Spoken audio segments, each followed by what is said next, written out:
오늘 종교개혁 주일을 맞이해서 하나님의 말씀을 또 듣게 되어서 참 감사를 드립니다.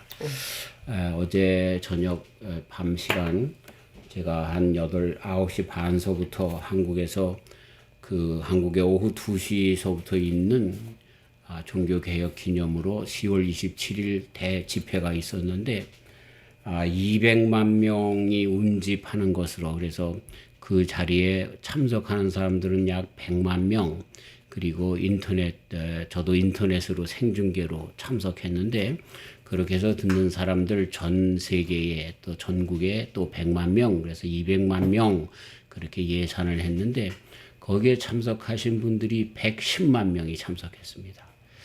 그리고 저와 같은 사람들이 있으니까 200만 명은 훨씬 넘었겠구나 생각이 되면서, 우리 한국의 기독교 역사 가운데 제일 많이 모인 숫자고, 그리고 이번에는 참 정부에 대한 어떤 것을 데모하는 것이 아니라 다시 성경으로 돌아가는 그러한 운동 가운데 성경에서 지향하는 것, 안 좋게 이야기하는 것, 멸망의 빈거가 된 모든 것들, 동성애라든가 이러한 트랜스젠더를 통한 이상한 성젠더가 여럿 있다는 등의 그러한 세계적인 움직임에 우리 대한민국은 자유롭기 위해서 미리 그렇게 예방 차원에서 하는 그런 행사를 보면서 얼마나 가슴이 뿌듯하고 참 울컥했는지 모릅니다. 그리고 참석하신 분들이 참 젊은 층이 돼서 그것도 또 너무나 고마웠습니다. 오히려 젊은 사람들이 그런 걸 보면서 저거는 기독교가 너무 이렇게 편협되고 이렇게 할 줄 알았는데, 거기에 가치를 둔 젊은이들이 많은 걸 보면서 이 대한민국의 장래가 정말 동방의 예루살렘으로 세우시려고 하는 하나님의 마지막 그런 노력하신 붙잡는 은혜가 있는 대한민국이구나 하는 생각을 하면서 너무 눈물을 흘리면서 같이 그 예배에 참석했습니다. 그리고 그것이 끝난 다음에 가지 않고 모여서들 찬송하는 그 모습이 얼마나 또 보기 좋았는지, 젊은이들이 다 광화문에서 있던, 서울역에서 있던, 여의도에 있었던 사람들이 다 시청 앞으로 모여서 같이 찬양팀과 함께 찬양하면서, 언제까지 하는지 모르겠어요. 제가 1시까지 보다가 그냥 들어가서 잤는데, 꿈에서도 계속해서 찬양 소리가 들려서 너무나 은혜로운 그런 날을 지냈습니다. 우리 하나님이 대한민국을 다시 사랑해 주시는구나. 우리 대한민국의 종교개혁을 통해서 전 세계에 다시 한번 복음의 횃불이 이렇게 비춰지는구나 라고 하는 그런 생각을 하면서 너무나 참 감사했습니다. 수고하신 주의 종들 너무나 감사를 드리고, 이렇게 다시 한번 일어나는 부흥의 운동이 있기를 소망하며 기도합니다. 영국의 여자 변호사님이 또 독일의 목사님이 오셔서 차별금지법 같은 것들, 동성연애법이 통과된 다음에 나라가 얼마나 피폐해져 가는지, 그리고 성경을 읽지도 못하는 일들이 생겨지는 일들에 대해서 탄식하면서 그렇게 대한민국 교회가 모인 것에 대해서 참 칭찬하면서 실상을 그렇게 폭로하는 그런 이야기들. 고등학교 아이들이 학교에서 실질적으로 자기네들이 당하는 이야기. 그래서 동성연애들, 남자가 남자를 사랑한다고 그러고, 그렇게 하지 않고 그것에 제 남자가 남자를 사랑해, 게이야 그러면 오히려 그렇게 이야기하는 애들이 토팽당한답니다. 청소년들한테서 시대에 뒤떨어진 놈이라고 그러면서 그런다는 거예요. 참 이상해졌어요. 그러면서 많은 것들이 있는데, 동성연애, 그다음에 교육의 문제 이런 것들에 대해서 성명서를 내고, 그렇게 이런 것을 통해서 대한민국의 정치에도 이렇게 큰 영향을 끼치는 그런 모임이 돼서 얼마나 하나님 앞에 감사했는지 모릅니다.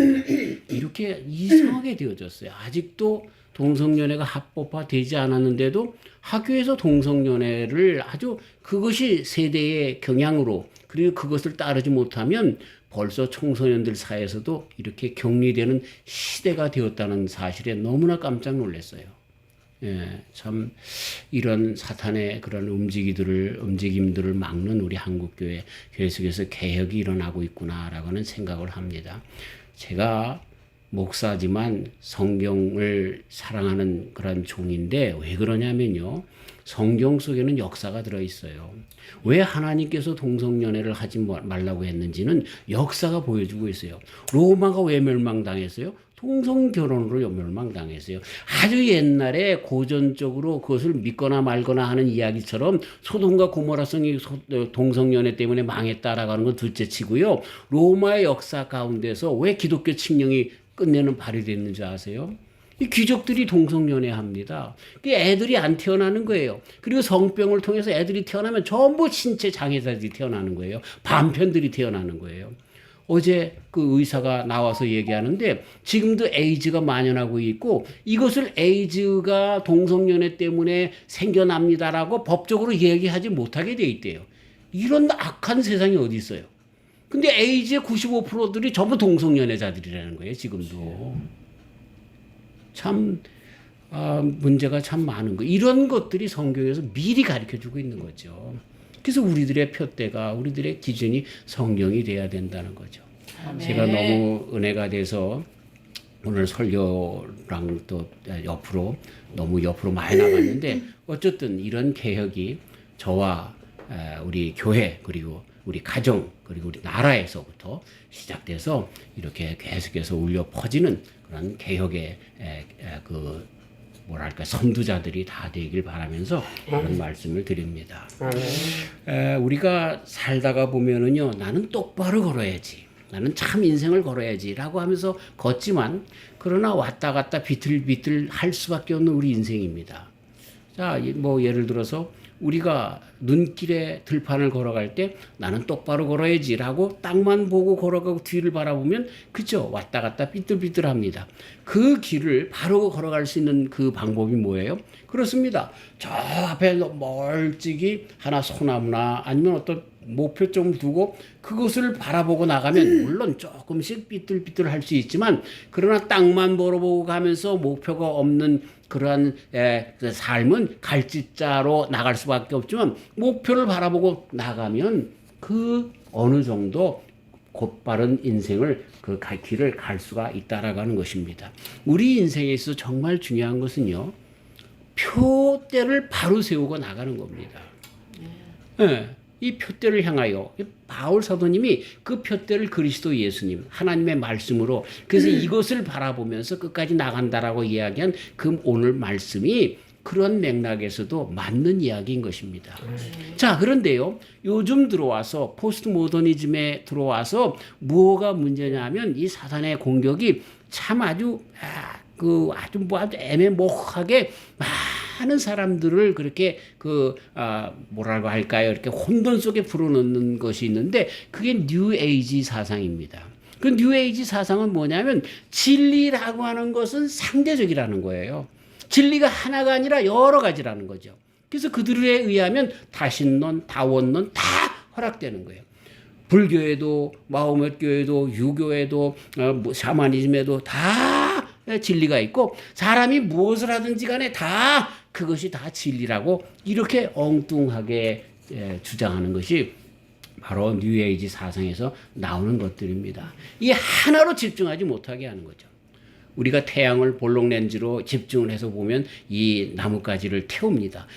불을 낼 수가 있습니다. 집중이라고 하는 것이 그렇게 중요한 것입니다. 그래서 정말 이 하나님이라고 하는 것이 무엇이냐, 철학자들이 뭐라고 얘기하면 이것은 집중이라고 아주 강력한 그 초점, 중심이라고 그렇게 이야기를 합니다. 그래서 임마누엘 칸트 같은 사람은 이 신이라고 하는 말을 철학적인 용어로 쓸 수가 없으니까 딩안짓이라고 이 독일 말로 그렇게 얘기하는데 이 만물의 본질 그 자체다 하는 이야기를 하고 있습니다. 그것이 아니면 흐트러지면은 이건 말이 안 되는 거예요. 이 샤머니즘을 제가 논문을 쓰면서 연구하다 보니까 샤머니즘에 있어서 사단 마귀의 그 일에도요, 이 마귀들이 끔짝 못하는 일이 있습니다. 예를 들어서 이 집안에 마귀가 들어오는 것을 못하게 하려면 이 창문에다가 바늘로 창문으로 뽕뽕뽕뽕뽕 뚫어놓으면 이 마귀가 귀신이 와가지고 그 창문에 있는 그 구멍이 몇 개인가 쉬다가 날이 새서 도망간다는 거예요. 호박에다가 막 바늘구멍을 뚫어가지고 그 문 앞에 놔두면 말이죠. 이 마귀가 와서 그걸 들어가려고 하다가 그 호박 끓이는 바늘구멍 새다가 그래서 날이 새서 가고 그런다는 거예요.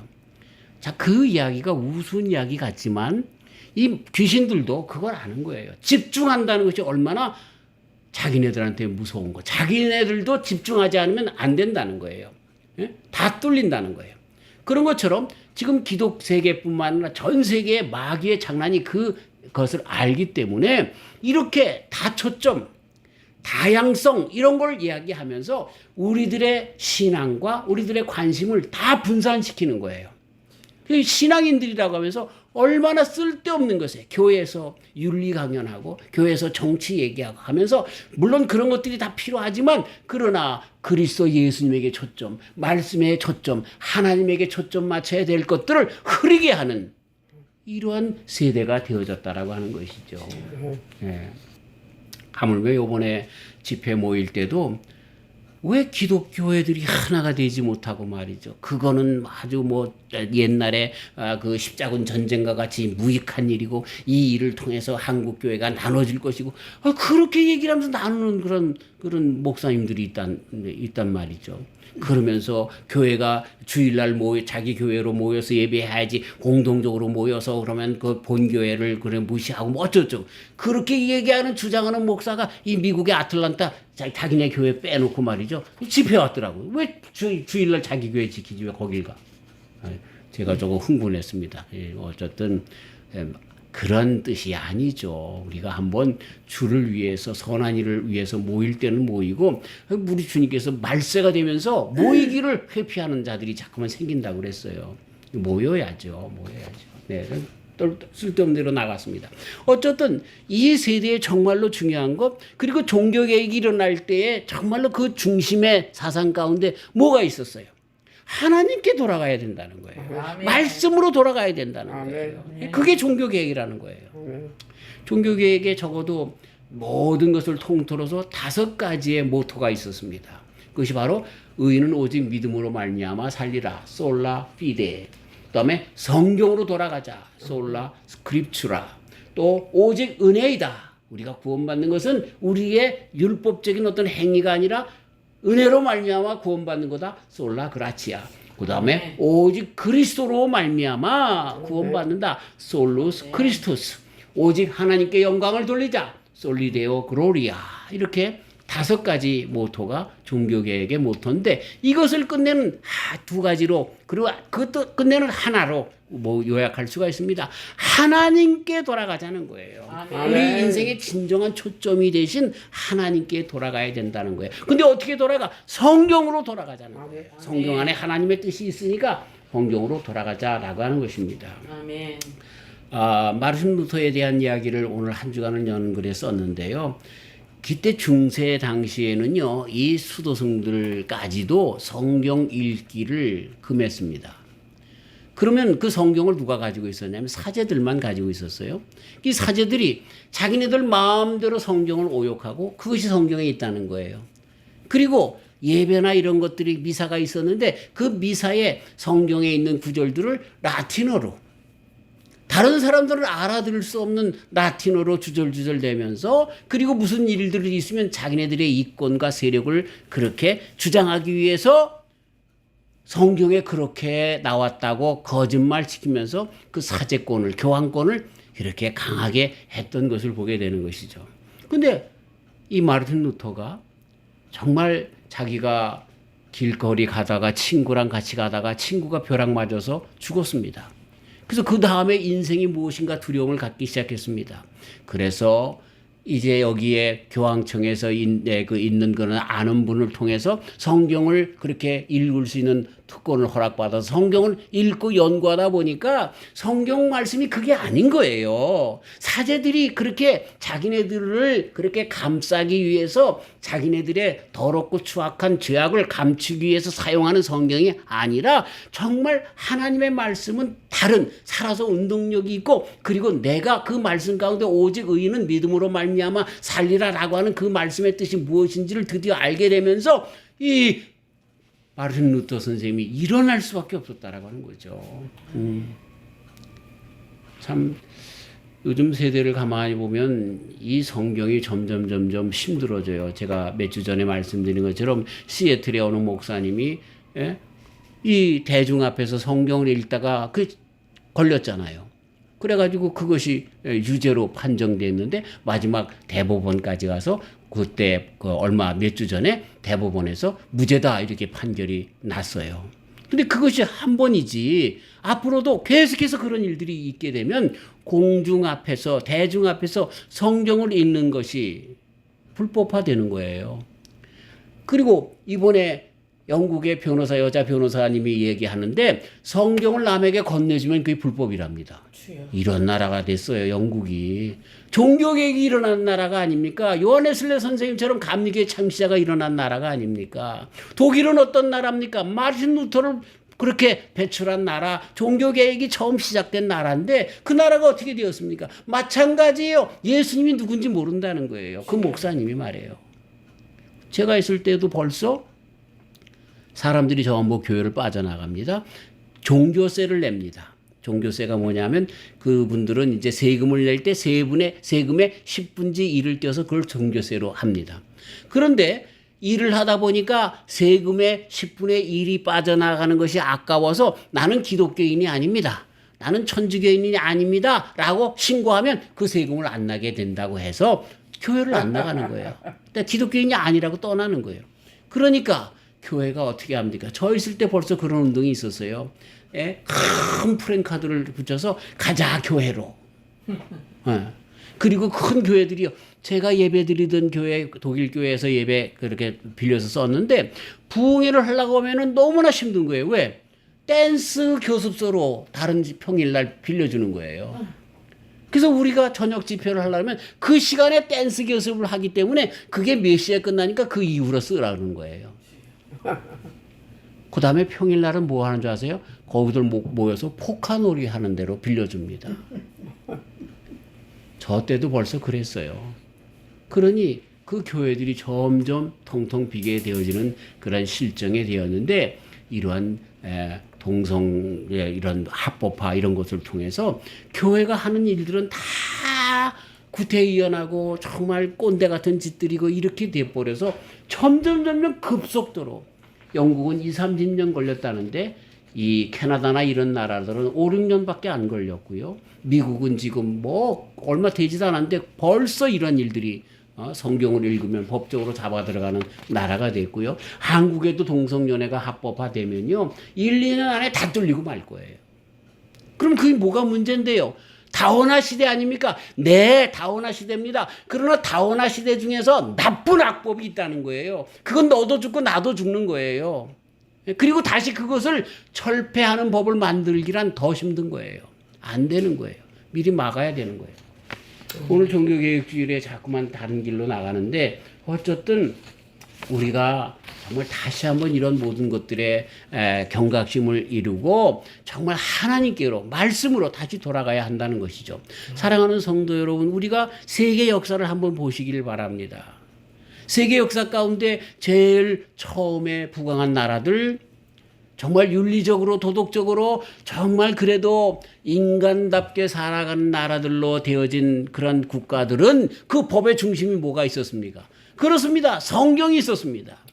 우리가 살고 있는 이 미국의 헌법의 95% 이상이 성경에서 따온 것들입니다. 그런 나라들은 부강한 나라가 되었어요. 근데 그 헌법들을 점점 무시하면서, 그렇죠? 이런 이상한 법들, 한국에도 대법원에서 이제 동성 간의 그런 그 사람들이 이제 자기가 죽으면 그 뭡니까 보험금을 그 사람에게 주는 걸로 하는 것이 1차에서 부결되고 2차에서 또 그것이 인정이 되고 대법원에서 그걸 인정을 해줬어요. 근데 그것이 같이 사는 사람들 에게 그 유산이 넘겨질 수 있다라고 하는 그런 실행 조항이 있었기 때문에 그렇다는 거예요. 근데 그 같이 사는 사람이 여자여야 된다, 배우자여야 된다라고 하는 말이 없었기 때문에 그렇게 됐다는 거예요. 대법원에서 그렇게 허락을 했다는 거예요. 그래서 지금은요, 너도 나도 할 것 없이 동성연애 커플들이 다 신청을 했다는 거예요. 대부분이 그걸 판결을 해줬기 때문에. 법적으로 벌써 되어지지도 않았는데 얼마나 뚫려서 나오는지 모릅니다. 예? 이렇게 되었어요. 뭐 빨리 우리 한국의 교회들이 정신 차려서 이렇게 되어지는데 정말 이번에 한 것처럼 계속해서 그런 일들을 나가야 된다는 거예요. 그러나 보세요. 내가 왜 이렇게 이야기하느냐. 정말 역사 가운데 하나님의 말씀 가운데 선 나라들이 강성한 나라들이 되었어요. 근데 잘 먹고 잘 사니까 이스라엘 나라처럼 어떻게 됐어요? 잘 되니까 이 다윗 왕을 통해서 솔로몬을 통해서 정말 그 주변의 국가들을 다 통치하게 되고 부강한 나라가 되어지니까 태평성대를 누리게 되니까 그 다음에는 이 많은 우상들을 섬기기 시작하잖아요. 그 다음에는 하나님께서 바벨론으로 내쫓잖아요. 이게 역사의 일부뿐만 아니라 정확한 진리인 거예요. 가르쳐주는. 지금 그래서 미국이 서구의 나라들이 아주 형편없어지고 지금 그래서 그 틈을 타서 이슬람이 완전히 영국 같은 나라는 이슬람이 잡았어요. 교회들의 거의 80% 이상을 이슬람 회교들에서는 모스크로 바뀌었다는 사실이 얼마나 정말로 가슴 아픈 일인지 모릅니다. 그런데 그들이 그렇게 정말로 도덕적이고 그렇습니까? 아닙니다. 여인을 알기를 우습게 알아서 강간을 하고 막 이런 일들을 그렇게 퍼뜨리고 정말 그렇게 많은 그런 그 데모들을 하고 하는데도 영국 사회에서 취한 그런 일에 있어서 뭐 어떻게 할 수가 없다는 골칫거리가 된 거예요. 걷잡을 수 없는 나라가 된 거예요. 그래서 영국이 옛날에는 부강한 나라인데 지금은요 영국이 부강한 나라 측에 들지도 못해요. 산업이 찌그러드는 거예요. 네. 그게 결과적으로는 하나님께서 함께 하시는 것이지만 그렇지 않고 이 죄악으로 말미암아 사람들의 생산성이 없어지는 것을 또한 보게 되는 것입니다. 참 다시 한번 그래서 이 시대에 우리는 종교개혁이 필요합니다. 진리로 돌아가야 하는 것입니다. 진리가 뭡니까? 내가 곧 길이요 진리요 생명이니 나로 말미암지 않고는 아버지께로 갈 자가 올 자가 없다 말씀하신 예수님께 돌아가지 않으면 거기에 초점을 해 놓지 않으면 안 되는 겁니다. 하나님께서 태초에 천지를 창조하셨지 않습니까? 그때에 그 하나님 태초에 천지를 창조하신 원천자이신 근원자이신 모든 만물의 진리이신 근원이신 하나님께로 돌아가지 않으면 안 되는 거예요. 안 되는 거예요. 공산주의가 1844년에 생겨나게 되었는데 칼 막스에 의해서 칼 막스 이런 사람들은 다 신앙이 있었던 사람들인데 이 기독교인들이 잘못하는 걸 보면서 이게 아닌데 그래서 사도행전 2장에 이렇게 모든 사람들이 함께 나눠 쓰는 그 모습을 공산주의의 그런 그 어떤 이상으로 삼고 시작을 했습니다. 그런데 이 칼막스라든가 엥겔스라든가 이런 사람들이 잘못 본 곳이 있습니다. 사도행전에 나오는 그 공산주의와 같은 나눠 쓰는 그 모습은요. 절대로 강제로 의해서 나눠주는 형태가 아니었습니다. 자발적이었습니다. 바나바 같은 사람들 자기네들의 있는 모든 토지를 팔아서 다 공동사회에 내놓고 그렇게 썼던 것이지 이렇게 지주들을 잡아다가 다 그 토지를 뽑아서 다른 사람들에게 나눠주는 공산주의의 형태가 아니었습니다. 우리도 우리 할아버지 때에 큰 지주였는데 6.25 사변 때 지주였기 때문에 우리 아버지께서 면사무소에 끌려가서 맞아 죽어서 돌아가신 것을 밖에 공동묘지에 버렸는데 우리 어머니가 밤 12시가 넘어도 안 들어오니까 호롱불 들고 그 공동묘지에 찾아가서 묻혀있는 아버지를 파내서 들쳐 업고 이 사랑의 힘이 그렇게 커요. 우리 어머니는 아주 뼈다귀만 남으신 분이 아주 가냘픈 분이신데 우리 아버님은 기골이 장대한 정말 축구 선수였고 그런 분인데 그 아버지를 들쳐오고 오셨어요. 그 여인이. 야, 그 어떻게 그런 힘이 났는지 몰라요. 그래가지고 숨이 조금 남아있는 그 아버지 그냥 놔뒀으면 땅속에 묻혀서 돌아가셨을 건데 설 묻어놓은 우리 아버지를 발견하고 그 따뜻한 물로 와이셔츠에 그 모든 피 묻은 것을 다 하고 그리고 살려서 나도 낫게 되었습니다. 네, 얼마나 감사한지요. 여러분 그게 공산주의가 하는 일이에요. 잘못 알고 있는 거예요. 우리 기독교에서 나오는 나눔의 삶은요, 은혜 받은 사람들이 자발적으로 해서 그런 아름다운 공동사회를 이룬 것이지, 강제적으로, 그러다 보니까 강제적으로 집행하는 힘이 있는 거예요. 그게 독재가가 되는 거예요. 그게 스탈린이 되는 거예요. 그게 히틀러가 되는 거예요. 그게 김일성이, 김정은이 다 그 계통으로 되는 거예요. 절대로 공산주의는 기독교가 아니에요. 아멘. 예. 그걸 바로 알았어야죠. 예. 인간이 할 수 있다라고 하는 그런 바벨탑과 같은 생각. 그래서 그 인간이 할 수 있다라고 그 바벨탑을 그렇게 독려한 사람이 누구예요? 인간인 거예요. 마귀에 사로잡힌 그런 놈들이 그런 짓거리를 했다라고 하는 거죠. 예.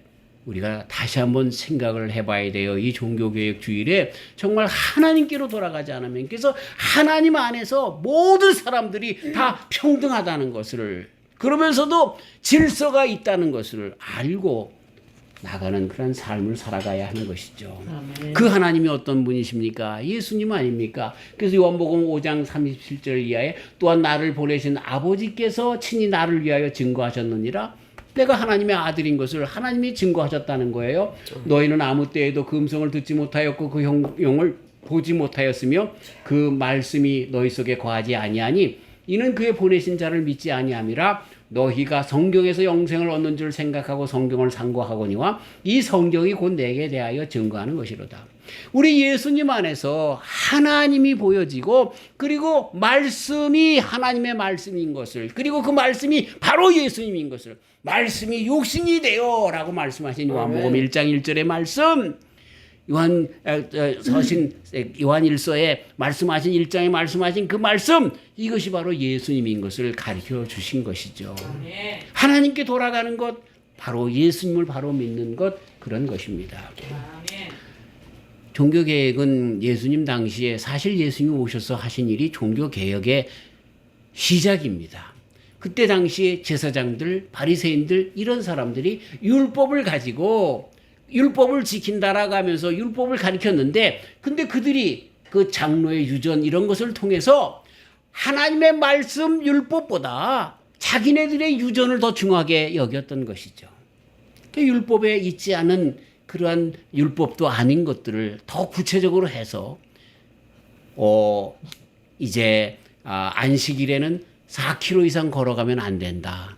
또 3kg 이상 무게를 들면 안 된다. 이런 법들을 만들어 놓고 밥을 먹을 때마다 손을 3번 씻어야 된다. 뭐 이런 규칙들을 만들어 놔가지고 말이죠. 이러한 장로의 유전을 시켜서 이것이 전통적으로 습관적으로 내려오는 유대 사람들의 그런 그 규례가 됐다는 것이죠. 지금도 아주 뭐랄까 보수적인 유대인들은요, 얼마나 그걸 지키는지 몰라요.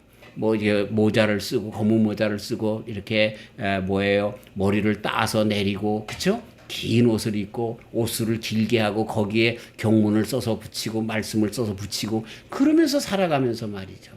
그리고 경전을 그렇게 읽으면서 통곡의 벽에서 기도하는 그런 모습들 우리가 보지 않습니까? 그런데 그러면서 하나님께서 진정 주시는 그 진정한 율법의 뜻을 자기네들의 이익과 명예와 권세를 위해서 일반 백성들이 알지 못하게 눈을 가리는, 이것이 예수님의 눈에 그대로 발각이 되어서 그 바리새인들, 유대인들에 대하여, 그렇게 제사장들에 대하여, 서기관들에 대하여 꾸중하신 것들, 가장 악한 유대 사람들의 욕이 독사의 자식들아, 우리나라 말로 얘기하면 개자식들아라고 하는 말보다 더 악한 말로 그들을 꾸중하시도록 그렇게 개혁을 이루신 것들을 보게 되는 것입니다. 우리 예수님께서 보신 것이 뭐예요? 그래서 우리가 가져야 할, 지금의 예수님 안에서 가져야 할 종교개혁이 뭐예요? 진리, 말씀, 하나님 이외에 그 어떤 것도 서서는 안 된다는 거예요. 예, 이게 종교개혁이라 하는 이야기인 것입니다.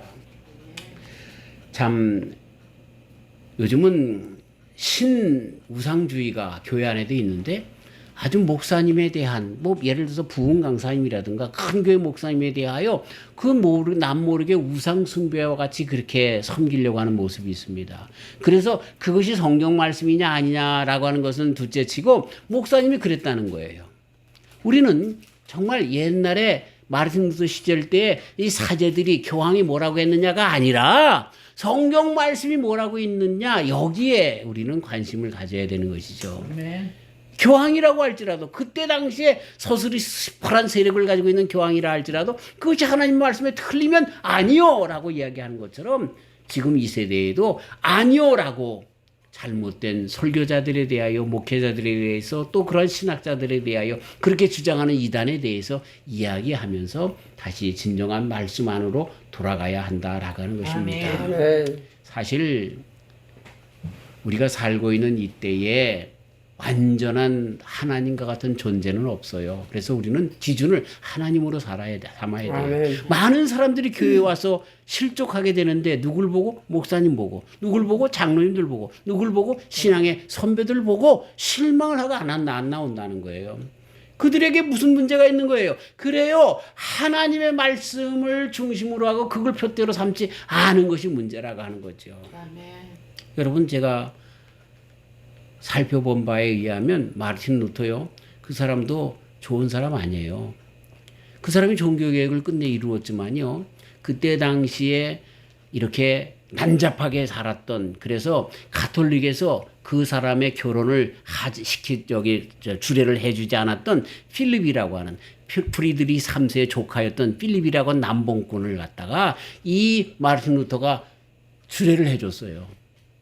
그래가지고요, 그 주례해 준 것 때문에 프리드리 3세가 종교개혁을 일조를 한 거예요. 정치적으로 막아준 거예요, 그 사람이.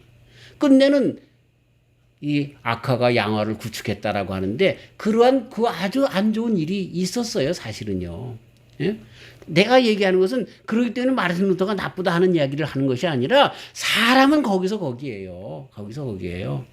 이 마르틴 루터 초창기 그 문서에는요, 이 농민 이런 서민에 대해서 상당히 옹호적으로 그렇게 하는 글들을 썼는데, 근데 나중에는요 그 글이요 권력은 하나님께로부터 오는 것이다라고 하면서 세력가들의 영주의 편에 서서 글을 많이 썼어요. 왜?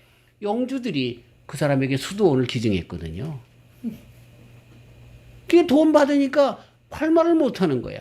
이 인간이 다 그래요. 죄송합니다. 칼빈이라고 하는 사람이요, 종교개혁을 일으킨다고 얼마나 수많은 사람을 죽였는 줄 아십니까? 그걸 장로교에서 이야기 안 하는 거예요. 그것뿐이지 정말 역사를 아는 사람들은 다 알아요. 제가 이야기하는 것은 그래서 마르틴 루터가 나쁜 사람이다, 칼빈이 나쁜 사람이다 나가는 것을 폭로하려는 것이 아니라 인간은 다 거기서 거기에요. 그러니 뭐예요? 그럼에도 불구하고 칼빈이, 그럼에도 불구하고 마르틴 루터가 종교개혁자로 인정을 받는 것은 그때 당시 어쨌든 하나님의 말씀으로 돌아가려고 했기 때문에, 하나님의 말씀이 이거다라고 가르쳤기 때문에 종교개혁을 일으켰다는 것에 우리는 주안점을 가져야 된다는 거예요. 이 시대의 종교개혁은 뭐예요? 어떤 목사님이 그랬으니까가 아니라 하나님의 말씀이 그러냐 이렇게 이야기해야 된다는 거예요. 여러분 이 세대에 특별히 감리교회, 여기에 미국에 있는 감리교회에 동성연애 저기 하잖아요. PCUSA는 동성연애를 찬성하잖아요. 그래서 동성연애를 반대하는 사람들은 교회 나가야 돼요. 얼마 전에 노스페리치 감리교회에서 목사님이 설교하는 중에 강단에서 끌려 나왔어요. 동성연애를 반대한다고요. 예. 자, 그걸 보면서 세태가 이러니까 우리는 동성연애를 반대해서는 안 됩니다. 이렇게 설교할 거예요? 하나님의 말씀이 뭐냐? 거기에 초점을 둬야 되는 거죠. 예. 그거예요, 그거. 그래서 그 전에 우리가 미리 막자는 이번에 운동이 정말 얼마나 중요한지 모르는 거죠. 자, 말씀을 이제 마쳐야 될 것 같아요. 어쨌든 제가 너무나 은혜가 돼서 또 흥분으로 나왔는데 용서하시고, 참 말씀이신 우리 하나님께로 돌아가야 되는 거예요. 아멘. 말씀은 하나님 당신을 보여주신 계시예요. 그래서 하나님을 알고 하나님께 돌아가려면 말씀을 알아야 되는 거예요. 마르틴 루터 그 선생님이, 칼빈 선생님이, 주잉글린과 같은 그런 분들이, 얀 후스 같은 사람들이, 이 종교개혁자들이 어떻게 그런 종교개혁을 일으킬 수 있었어요? 교황이 잘못했다는 거예요. 사제들이 잘못했다는 거예요. 어떻게 알았어요? 말씀이 그렇지 않다는 거예요. 말씀이 그렇지 않다는 거.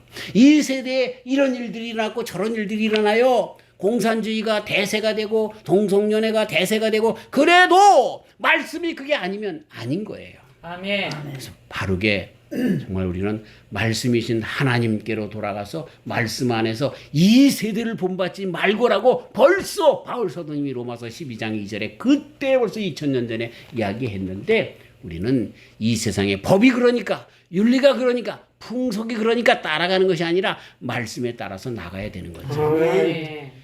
요즘 좀 한강이라고 하는 분이 한국에서 노벨 문학상을 타야가지고 난리가 났는데 저는 그분 인터뷰하는 것을 보면서 깜짝 놀랐어요. 그러면서 뭐라고 그러냐면요.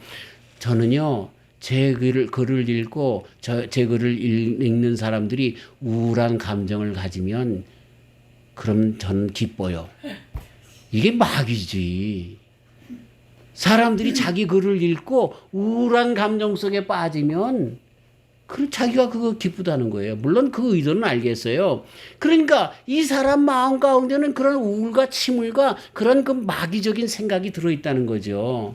그래서 그것을 읽는 사람들이 같이 동참하면 그건 자기가 할 일을 했다는 그런 얘기 아닙니까?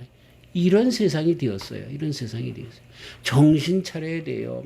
그런 노벨 문학상을 받았으니까 대한민국이 자랑할 그런 일이라고 하면서 목사님들이 강대상에서 한강을 지켜 올리는데 아니죠. 한강 노벨 문학상보다 더 중요한 것이 뭐예요? 말씀인 거예요. 아멘. 말씀으로 돌아가야죠.